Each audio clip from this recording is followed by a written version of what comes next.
Okay, I think I have this working, and I think I actually have chat appearing in the window.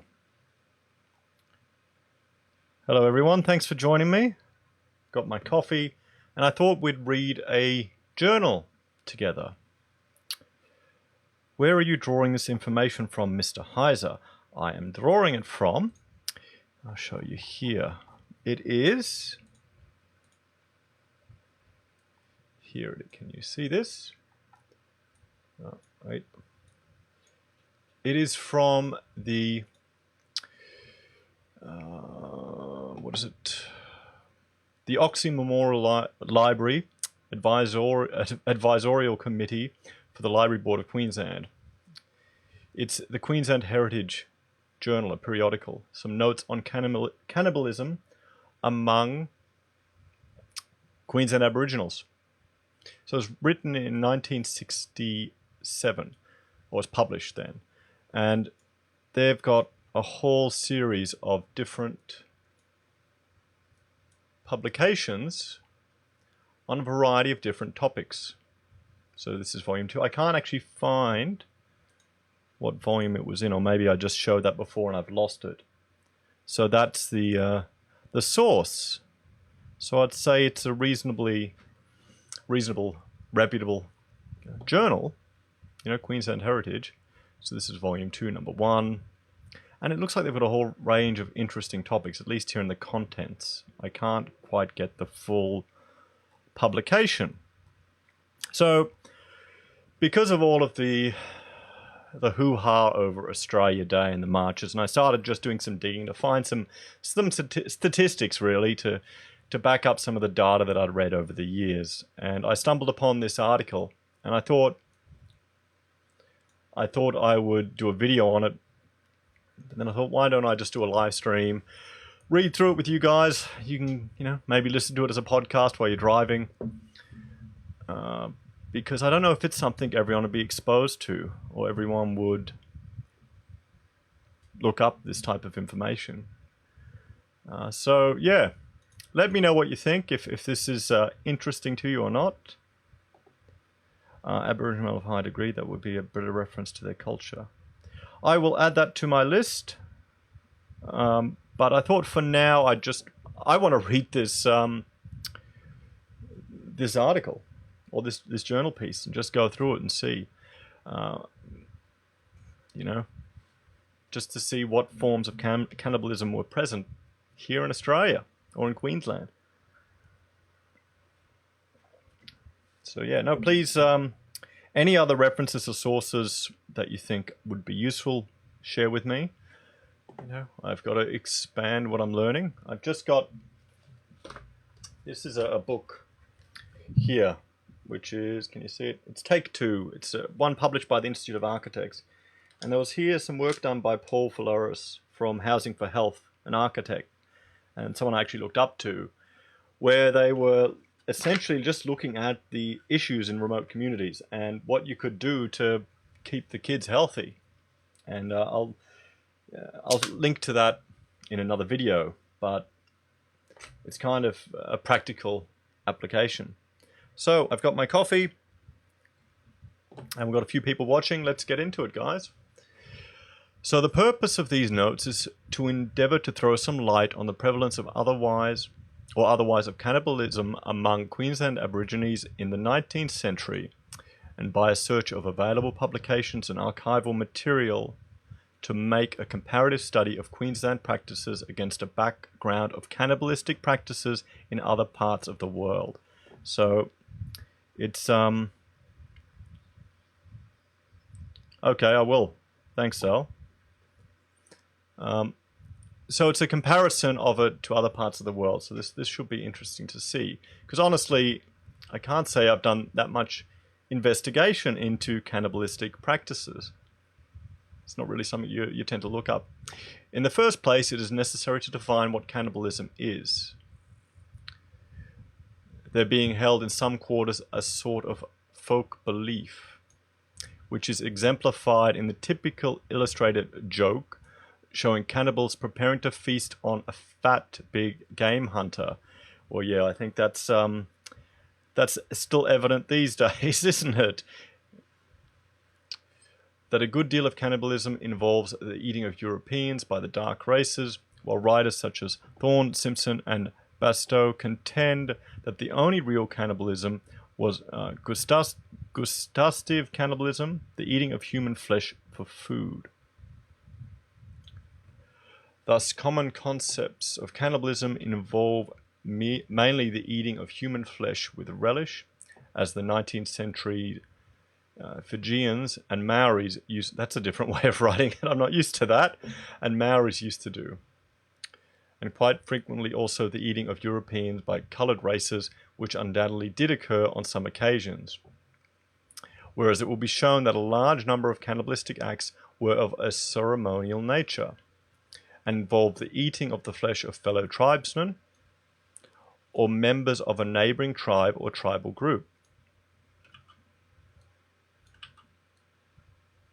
According to the Oxford English Dictionary, then, a cannibal, the term was originally the proper name for the meat-eating carbis of the Antilles, is simply a man that eats human flesh, while cannibalism is the practice of eating the flesh of one's fellow creatures. Hogg has pointed out that the overwhelming majority of the world's population are flesh eaters, and also that from the remotest period of prehistory, man has eaten the flesh of his fellows. So yeah, we can say no one here would be surprised that it's a common trait among most of humanity. Herodotus reported circa 450 BC that cannibalism was practiced by the Scythians, while in the 1st century BC, Strabo made similar observations about the Irish. Okay, so Irish cannibals. Can't say I'm too surprised. In the 1st century AD, the Jewish historian Josephus recorded acts of cannibalism by some of his compatriots during the Roman siege of Jerusalem. St. Jerome, writing in the 4th century, claimed that moss troopers of the Scottish border drank the blood of their defeated enemies. In the 19th century and during the present century, an enormous amount of information on cannibalism was obtained, and the practice was observed in almost every part of the world, except Europe, as an integral part of the accepted social order. That's fascinating.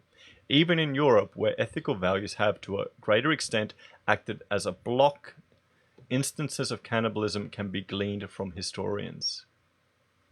I'm just thinking of Alive, to be honest. How's my stream health going there?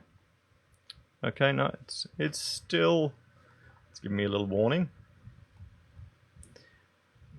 Not that I'm playing an action game or anything here, I'm reading a paper. And among these include examples from conditions of extreme hardship. Hutton distinguished 10 different motives for eating of human flesh. It may be a matter of piety towards the dead. It may be associated with some doctrine of reincarnation, or it may be actuated by some rather crude philosophy as to the nature of life, life matter, or soul substance. A cannibal feast may be in the nature of a sacrament. It may be a kind of judicial proceeding, or it may be merely instigated by anger and desire for revenge.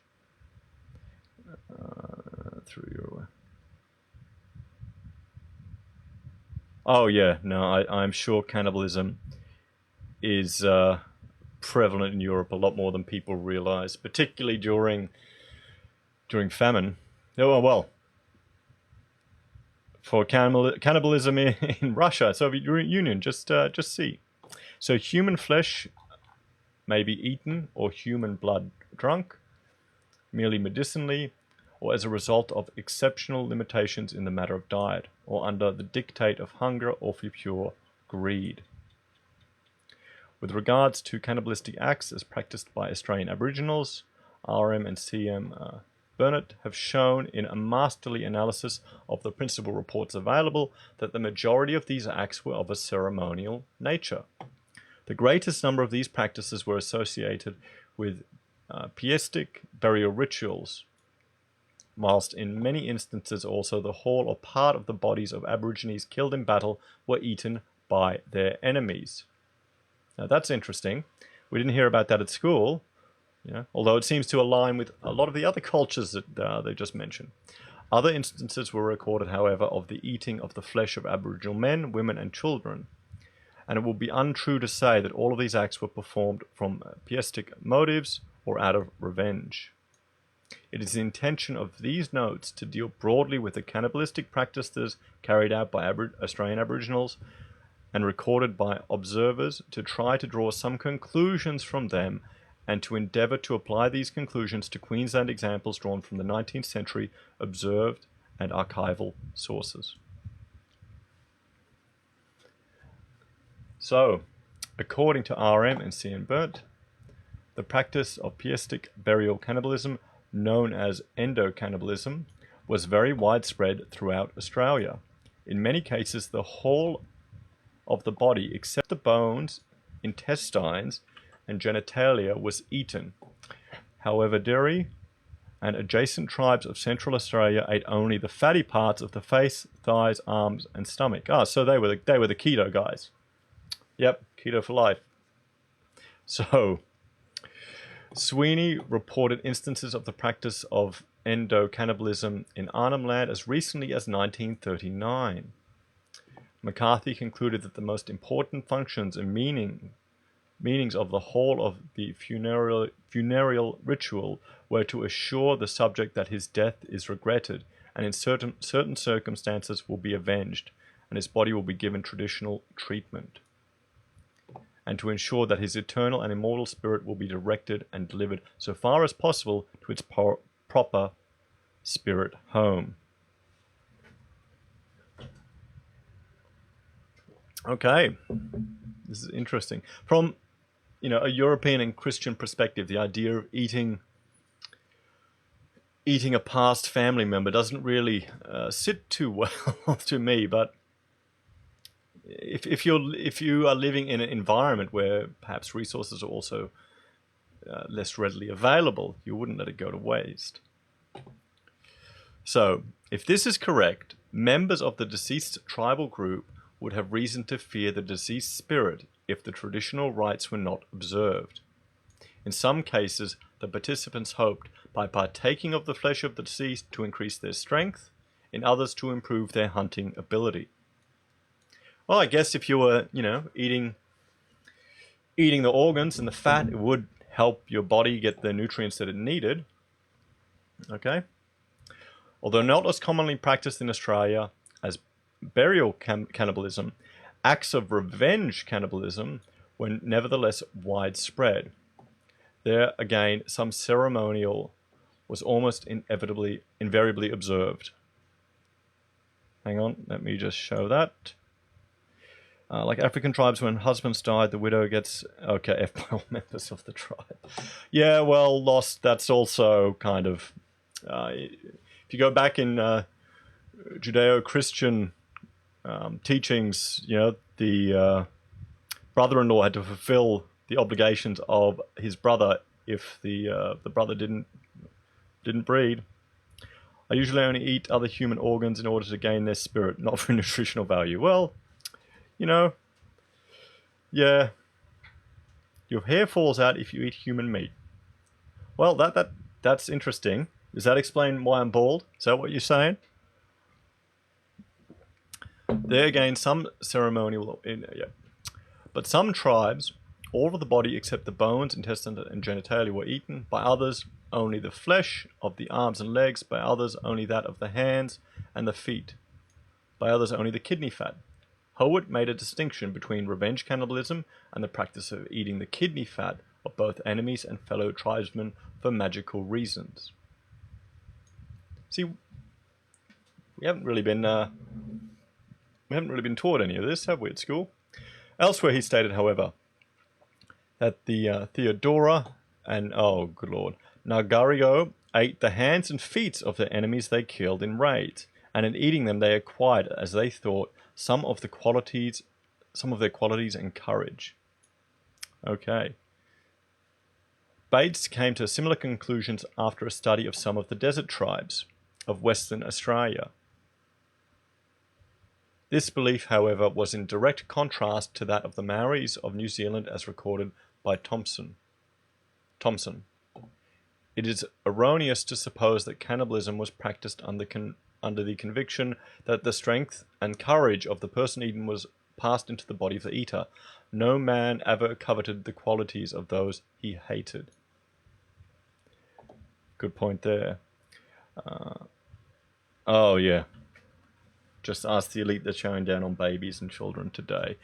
You don't want to get into all the Alex Jones stuff, guys, or have a look at what was it, Joe Rogan, a recent one about life extension. And I'm looking down because that's where I'm seeing your comments appear. It's interesting there where they're replacing the blood of young people into old people. They're businesses that are doing that. So Hewitt's account of the killing and eating of members of the Makjarawaint tribe of the flesh of the thighs and upper arms of an Aborigine who eloped with a member of his own totem is surely an example of judicial rather than revenge cannibalism. You know, that's... People are complaining about... they're complaining about the judicial system in Victoria and how they're too soft. Maybe we need to bring back some of the judicial practices of Indigenous Australia, like some people are saying. You know, that'd stop a lot of the crime down there, wouldn't you think? Cord blood, I understand, is used in medical research. You can choose as a parent if they want to clamp the cord blood, and you can give it. We're greedy and we let our children have it just because it's ours. So, Burnett concluded that the practice of killing the very young seemed to have been carried out occasionally over almost all of Aboriginal Australia, but the infanticide was not invariably followed by eating the flesh. Oh, thank you. Hewitt found instances where young children were eaten by members of the Kurawa tribe near Adelaide during hard summers. Well, that's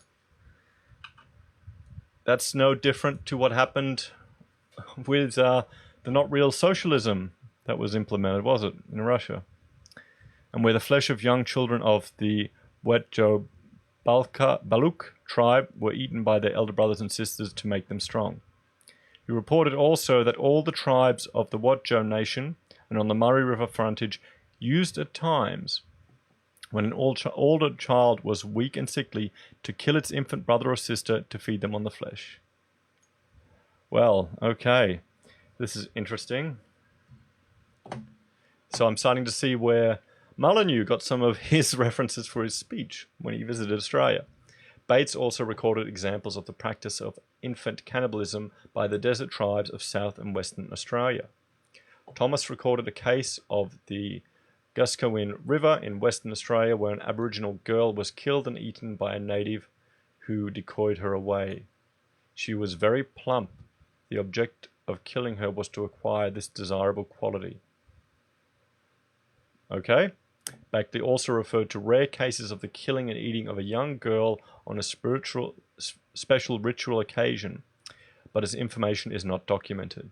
Bates wrote of the Kaluwonga, east of the Boundary Dam, who killed and ate fat men, women and girls.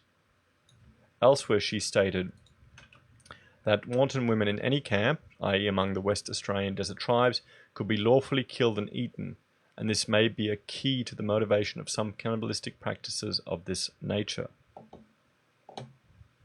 Okay, don't know about that one, Sal. I don't know about that one. I haven't gotten to that in this paper yet. Instances of the eating of human flesh by Australian Aboriginals solely for food were much rarer than those of endocannibalism or revenge cannibalism. Thomas stated that some blacks kill only to eat, but did not provide any documentation for this observation. Bates reported the hunting and sharing of a kangaroo and human meat by the Kugurda of the South Australian, West Australian border. Elsewhere, she wrote of the terrible Dowie, who ate a boy who when a boy was given the flesh of 4 baby sisters to eat. What? She wrote of the terrible dowry, who when a boy was given the flesh of 4 baby sisters to eat, after which he developed a taste for human food that grew and strengthened with his years. Okay. He brought home many human bodies, for he would stalk game in murderous slippers, and he loved the flesh of men, women, and children. So obviously that guy's insane. Mate, this is giving me fuel for a survival horror game in the desert of Australia. Wow. Okay. After reading of some of Dowry's actions, however, one feels that this human monster was not typical of the Aborigines of the area. Yeah, yes, I think so. I bloody oath think so. I'm having a coffee. But there is no gainsaying that the cannibalistic acts described hereunder by Bates contain elements of compulsive cannibalism and differ from the typical acts of simple revenge cannibalism. Who knew cannibalism was this complicated, to be honest? Because I'm just thinking, what did we learn anything about cannibalism at all in school? Very just primitive, simple stuff that we learn. I think most people would learn it watching a live on the TV. Oh, you couldn't discuss this now. Could you imagine them bringing this up in on the protests for Australia Day, you know? Yay, end to cannibalism. Oh boy. I use the word cannibal advisedly. Every one of these natives was a cannibal. Cannibalism had its local name from Kimberley to Eucla. Maybe he ate all the other cannibals, maybe he did. And through all these unoccupied countries east of it, and there were many grisly rites attached thereto. Human meat had always been their favourite food, and there were killing vendettas from time immemorial. In order that the killing should be safe, murderers, slippers, or pads were made of emu feathers twisted and twined together, bound to the foot with human hair, on which the natives walked and ran as easily as white men in running shoes, and their feet leaving no tracks. Dusk and dawn were the customary hours for raiding a camp. Victims were shared according to the law. The older men ate the soft and virile parts and the brain. Swift runners were given the thighs. Hands, arms, and shoulders went to the best spear throwers, and so on. Okay. I don't remember this part of Rabbit-Proof Fence. Neither do I. And what of the killing and eating of white settlers by Aborigines? Although the latter would have had every reason to avenge themselves against the early explorers and settlers for invading their tribal territories, and often did so, instances of this type of cannibalism were comparatively rare. That doesn't seem too surprising. You would think they would stay away from the white man or eating them. Lumholtz, however, wrote of a white policeman in Victoria who was felled with clubs by Aborigines, who then removed his kidneys, presumably for the purpose of eating the fat, but unfortunately no further details of this incident were supplied. Bates recorded one instance of cannibalism at a white man's expense, a shepherd found dead in the country to the westward, where his thighs were cut away. We really have it, frankly, pretty damn good these days. If you think about it, what do we have to deal with in the first world? Our problems are really nowhere near as bad as the first settlers had to have here in Australia, getting eaten and your kidneys cut out. Damn. In addition, white men were said to have been killed and eaten by Aboriginals in the Spinifex country. Okay. I need another coffee with this guy.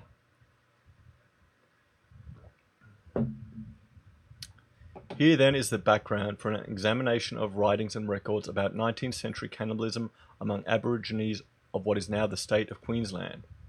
From this Australian pattern, it may be possible to make a binary classification of cannibalistic practices according to motivation into non-physical and physical, vid figure 1. Okay, so physical, they had the infantile, absorption of life substance, compulsive, gustative, revenge, magic, judicial, burial.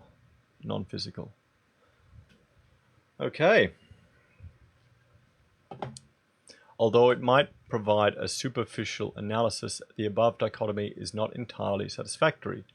The motivation for the acts of revenge cannibalism reported by Howard may have been hatred for the fallen enemy, and exclusion and exhaustion at his downfall, or a belief that the participants were acquiring some of the courage of the deceased. And what are the cannibalistic acts of Bates' slippered murderers? There was hatred and exhaustion. There was the belief in the existence of certain magical qualities. There was also the taste for human flesh that the desert tribes had acquired over the centuries. That'd be most of what whites are called left, wouldn't it? Yeah, well. And what of the killing and eating of wanton women as recorded by Bates? Was the reason for this practice purely judicial, or was there also present a belief that in eating the flesh of the victim they were acquiring the same desirable qualities, i.e. plumpness, as they coveted by Thomason's Gascoyne River Aborigine? For infantile cannibalism during hard seasons, the motivation may have been primarily dietetic, if practiced in order to increase the strength. Of the deceased brothers and sisters, the motivation would have been partly a belief in magic, or again, the participants in many acts of this nature may have been actuated partially by a belief that they were absorbing the life substance of the child. The above recited examples demonstrate that it is not easy to pattern the cannibalistic practices of the Aborigines, and impossible to segregate them into mutually exclusive categories. As might be expected from the Australian pattern, burial cannibalism was the form most commonly practiced in what is now the state of Queensland. Over a dozen reports of this practice have been easily located from the 1820s to the 1890s.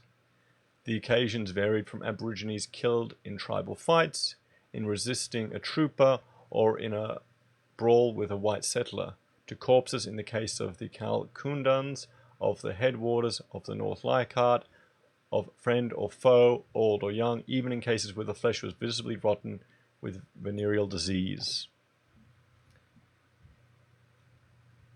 This is interesting read. I'm definitely learning something new. Are you? Instances of these acts of revenge cannibalism in the southern parts of the survey area are not nearly as common as might be expected from a study of the Australian scene. In fact, Davis Durham-Boy reported that the bodies of enemies killed in battle were not eaten in the district of Moreton Bay.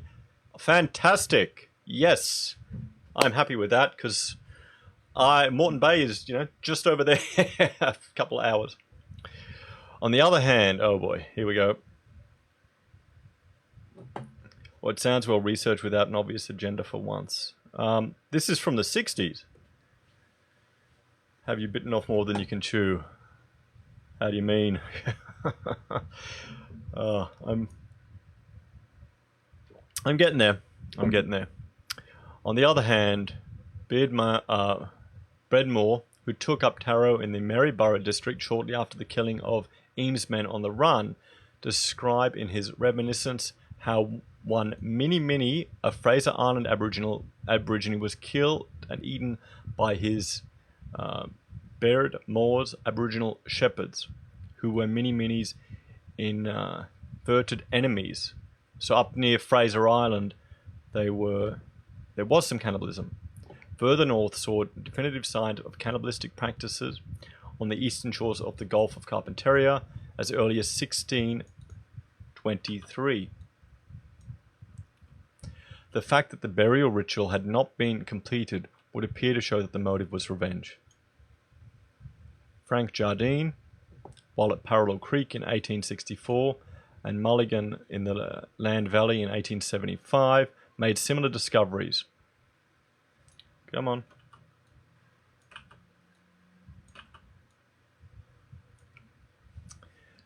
Dalrymple, too, saw unmistakable evidence of wholesale habitual cannibalism in Aborigines camps during his expedition along the northeast coast in 1873. Lumholtz reported that a stranger who dared to trespass was pursued like a wild beast, slain and eaten. So yeah, that's the thing when you go on to other people's tribes that kill each other. Diversity is our strength, isn't it? Gribble recounted how early in 1892, Aborigines at Leper Bay killed and ate during a corroboree 3 cannibals who were from another tribe group and who they feared menaced their safety, so they killed and ate them. Roth recorded that in former times enemies were killed and eaten on the lower Tully River. The utilization of kidney fat in the belief that it conferred magical qualities on the recipient seems to have been practiced in both the northern and southern parts of the survey area. In the Maryborough district, after the flesh had been eaten, the kidney fat was rubbed on the points of the spears, and kidneys themselves affixed thereon to make the spear even more deadly. Miss K. Emerson, now residing at Chinchilla, relates that when she was living near the Bowen River in 1908, an Aboriginal employee of her father was killed by members of a local tribal group and his kidney fat eaten. So that was just last century, that was 100 years ago. An instance was reported in the wild country between the headwaters of the Herbert and Burdekin rivers as recently as 1934. That's less than 100 years ago. In fact, fat in general was highly regarded for its magical properties. Is this giving keto a bad name? Guys, is this giving keto a bad name? Howard recorded how Aboriginals of the Turrbal tribe rubbed it over their bodies. Thomas, that it was rubbed on their faces. Of the principal medicine man. Durumboy left behind an account of how an Aborigine would hold a receptacle under his portion of flesh in order to capture the melting fat, which he then imbibed. Lumholtz reported that the Aborigines of the Herbert River were fond of the fat of a dead foe, which is not only eaten as a delicacy and as a strengthening food, but also carried as an amulet. Well, that's a common thing among a lot of Christians too, traditionally, and Catholics would, of their saints. A small, well, not the fat, that carry bones. A small piece is done up in grass and kept in a basket worn around the neck, and the effect of this is, in their opinion, success in the chase so that they can easily approach game. Delicious magical properties. Yep. The practice of eating the flesh of the very young followed the same general pattern in the survey area as in the rest of Australia. Writing of his sojourn in the Maroochy and Noosa areas in the 1860s, Thorne recorded instances of the killing and eating of young female Aboriginal and half-caste children. Didn't we have a stolen generation? I bet you it would just take a few instances of this to happen back then, and that would be enough for just outrage. You know, even if it wasn't mainstream, as common as some of the other forms of cannibalism, that would be enough. In one instance, he was informed it was always crying and was not a boy. One concludes from reading Thorne that infant cannibalism was most likely to take place in this area during a wet season when game was scarce. Roth, Kennedy, and Lumholtz showed that the practice was observed in the inland areas of Queensland during the 80s and 90s when food was in short supply.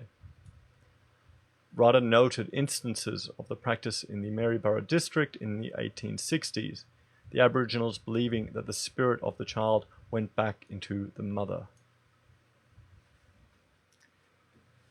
Yeah, well, Mother Olo got him. This supports the belief that even when infantile cannibalism was practiced during hard seasons, a certain ritual was observed, and the motivation was not wholly dietic. Just ask all those performing these blood ceremonies in the basement of castles until this very day. Nothing has changed, really. Yeah, people aren't nice. What do you think's worse, guys? Someone committing an abortion, you know, at term now that they can in New York, Or someone doing this, eating the baby and thinking that it comes back again into the mother and the soul will come out. It's a pretty horrendous comparison. You don't have to answer that.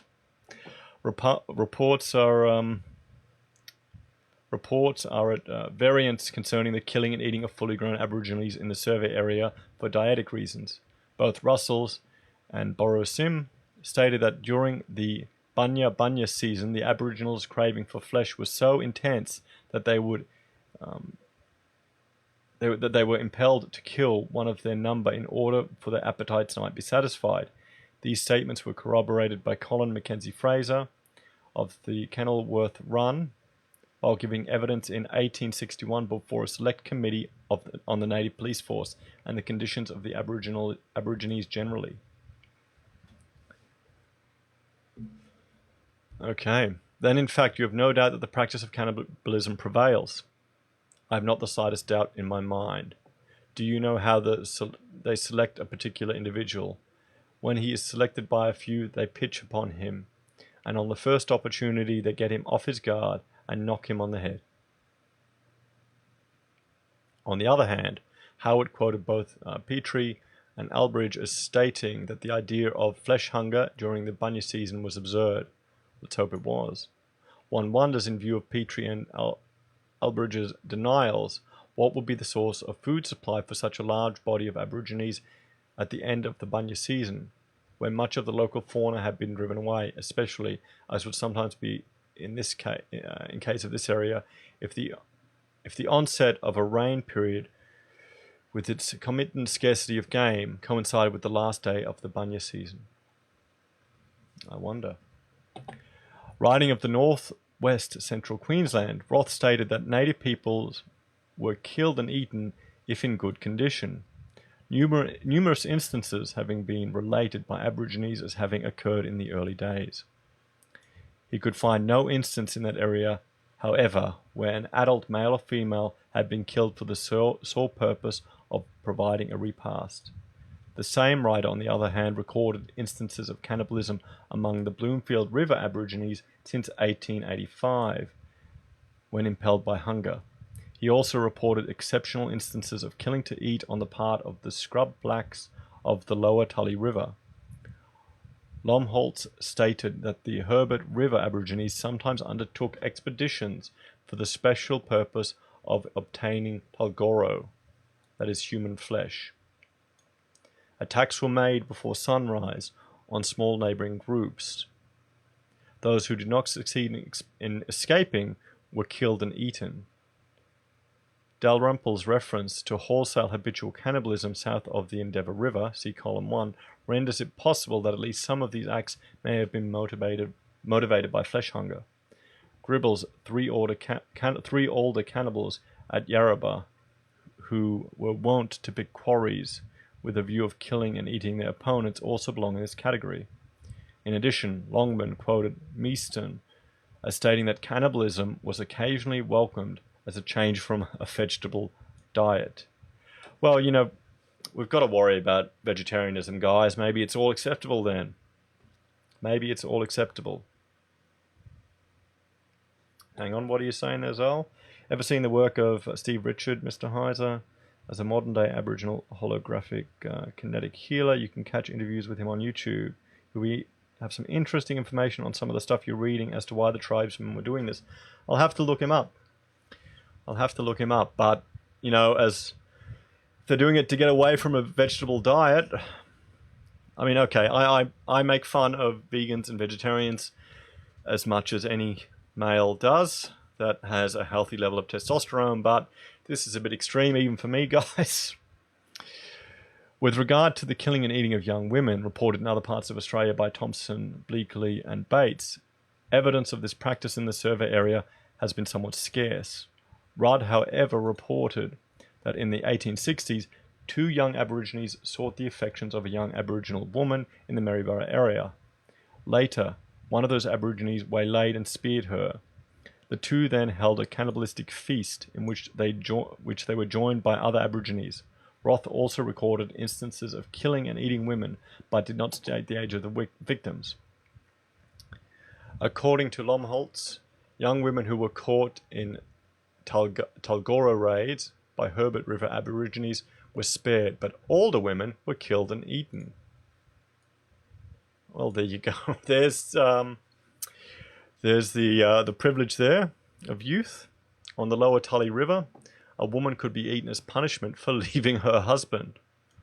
Well, okay. What's worse? The Islamic punishment of adultery or getting eaten? Let me know in the comments. What do you think? An Aborigine has been known to eat a woman to provoke a quarrel with her father. The former of these two lower Tully instances is a further example of judicial cannibalism, to add to those recorded by Howard and Bates. This is also C.M. and Fraser's evidence of the killing of women during the Bunya season, and a reference by Howard to Kerr's report of the killing and eating of a woman and a girl at Gobyong. This report, however, impugned by Petrie, who considered the woman must have been killed in a fight. Okay, we got one vote for Sharia law as opposed to traditional indigenous law. Okay. Instances of the killing and eating of white people by Aborigines in the southern part of the survey area have proven difficult to locate. According to Lang Gottfried Hausmann, one of the early German missionaries, see, it wouldn't be one of my relatives, we all came here, well, I'm first generation, so in the 60s, had a narrow escape from being the first European victim, oh boy, as while his Aboriginal attackers were endeavouring to effect an entrance to his hut at Burpengary Creek, he learned that they had a fire kindling to roast him, and he heard them observing to one another in their own language that he was fat and would roast well. Oh boy. Well, a fat German missionary, fat and would roast well. In September 1854, Arthur E. Halloran, police magistrate and commissioner of Crown Lands for the Wide Bay and Burnett districts, in a letter to the Attorney General for New South Wales, reported concerning the deaths of a man named George Brown, about 33 miles from Maryborough. The thing about this, guys, is I know all these places that they're saying. I visited a lot of these towns now, and drove through them around Queensland, so it's kind of putting it a bit closer to home, really. I've little doubt that the man Brown was murdered by an Aboriginal named Jimmy, alias Billy Boy, that the father, mother and sister of Billy Boy were present at the murder, and the body of the unfortunate man was roasted and eaten by the blacks. As the evidence is only circumstantial, I shall be glad to be honoured with your instructions in the case, for where a black is tried for any offence and acquitted, he returns to his district, and it, has a very bad effect upon the other blacks in the district to which he belongs. Okay. In northern Queensland, the search has not proven so difficult. There was the first brig, Maria, which was wrecked on a reef near Cardwell in February 1872. Captain Stratman, who with several companions had taken the ship's cutter and deserted the Maria, landed on Tam O'Share's Point, near Rockingham Bay, where all but 2 of them were killed by the Aborigines. These 2 were located by a shore party from Cardwell who had been searching for survivors. Reaching the scene of the massacre, the shore party found the ashes of Aboriginal cooking fire still hot, and portions of clothing, human bone, and pieces of human flesh. 6 years later, the cutter Riser was wrecked on King's Reef in the same area. Sub-Inspector of Police Robert Johnstone and party who were searching for survivors found the bodies of two of the cutter's crews of 3 in native oven.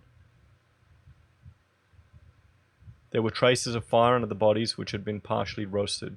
The flesh had been removed from the thighs and arms of the bodies. Cornfield and Measton both recorded the killing and eating of white men by Aborigines during the Palmer River Gold Rush days, the former writing of the death of 2 packers in 1875 and the latter of an attack at Cannibal Creek, where the bones of a speared prospector were found at a fire after he'd been the victim of a cannibalistic feast. In all parts of the survey area, the first white visitors were regarded as spirits. Yangi, Wanda, Mathara, Mudher, Makoran, Piriwiri Kuchi.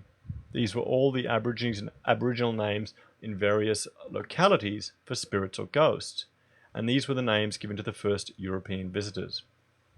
In the Moreton and Wide Bay district, the first white men were regarded with awe by the Aborigines, who in some cases received them back into their tribal groups as being the spirits of dead ancestors. Finnegan related how while visiting the Pumice Stone River in company with a tribal group, he attempted to detach himself from an Aboriginal woman in whose care he'd been left in order to watch a fight in a specifically prepared pit. She, however, followed me, calling out and weeping, upon which one of the men of the tribe came to me and, taking my hand, led me up to the pit. The man who had brought me to the pit still continued to hold my hand, and I observed his whole body trembling like an aspen leaf. When a few years later, however, the Aborigines in the area had lost their feeling of awe for these spirits, and at times were according them the same hostile treatment as did the northern Aborigines. That more white men were killed and eaten in the north half of the survey area than in the southern half portion is due to the fact that revenge cannibalism was practiced in the north to a greater degree than in the Wide Bay and Moreton River district regions. Shave with Gillette. Sure, mate. I think they need to. That Aboriginal attitudes towards early white visitors could vary from tribal group to tribal group, even within a small area, was evidenced by the diverse treatment according to 3 separate groups of castaways from the Maria. The men from Maria's cutters were killed and eaten, those from a small raft were killed but not eaten, and those who survived the ordeal on a larger raft were treated with extreme kindness, the Aboriginal rescuers weeping sorrowfully on bidding farewell from the castaways. Shows you, doesn't it? Finally, what was the reason why, when Aborigines had every justification according to their own laws for celebrating the killing and eating of white invaders by eating their flesh, the number of white men eaten was exceedingly small in proportion to the total number killed, this being true even in the areas where revenge cannibalism was the accepted practice? Alexander Kennedy quoted Inspector Urquhart of the Native Police as saying that the Aborigines of the Palmer River area preferred the flesh of Chinese, hundreds of whom were killed when travelling to the goldfield in the 1860s, to that of Europeans. Okay, I've never heard of that. Beardmont of the Tarot put this question to his Aboriginal shepherds. Their reply was, too much salt, like it Macon. Okay, this was corroborated by Urquhart and Lomholtz in North Queensland and by Fraser on the Mary River. Bates reported the same of the desert tribes of Western Australia. It was the same with primitive races elsewhere. They disliked the taste. And that, my friends, is the problem with eating Chinese, though, is you're hungry 15 minutes later. Pating! That is the article written in 1967 about some notes on cannibalism among Queensland Aborigines from 1824 to 1900. I think it goes up to 1934. Good day, thanks for joining. Well, this was quite fascinating. You know, this is just something that I think should be taught alongside all the people who are critical of Australia Day and Invasion Day and calling it Survivor Day, because, you know, cannibalism isn't really practiced anymore on this continent. I bloody well hope not to the extent that it was in the past. So we think this still happens today in secret? No, it wouldn't, because if you look at the remote communities, there's a lot of prevalence of diabetes and just unhealthy, non-communicable diseases. If they were eating, you know, human flesh in any abundance, they'd be getting fat, they'd be getting protein, they'd be getting all the nutrients for their brain, they'd be a lot skinnier, a lot healthier. I know that's very morbid and horrific to say, but, well, that was interesting read, guys. I'll put a link to this article in the description. Yes, no, I saw that. Eating human brains on TV. I remember that. That was just insane too. I mean, guys, remember, all cultures are beautiful. All cultures are beautiful. So thank you all very much for joining me for this episode. Let me know if you like this type of thing. And if I find some of these obscure articles, I may just do a live stream, share a coffee, and read it with you, because I'm going to read it anyway, and it's interesting.